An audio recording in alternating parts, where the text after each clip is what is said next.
今天要跟大家分享我儿子的蓝藻见证。我儿子在5个月大的时候感染了2种细菌，而进了医院。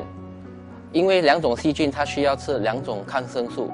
很不幸的，在1个星期后出院，他变成感染到支气管炎。这个支气管炎很困扰，就是因为它会把他的气管给缩小，而导致他呼吸有困难，而一直咳嗽。所以从5个月到他2岁，每3个月他一定会发作。他发作的时候，其实普通药是帮不到他的，我们要带他到诊所里面去吸那个医生给的药，然后他需要2个星期才来复原。1个星期后他又要发作了，所以这个时候在2岁的时候，我们认识了爱康的蓝藻，带着半信半疑，我们给了他2粒的蓝藻，配合爱康的纯水。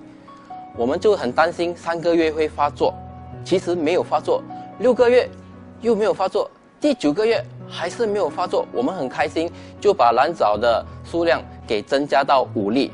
他现在已经8岁了，他吃的蓝藻是每天10粒。以前他跑的时候运动，在学校我们很担心他会气喘，不过他现在已经是跆拳道的绿带了，真的是要谢谢爱康蓝藻。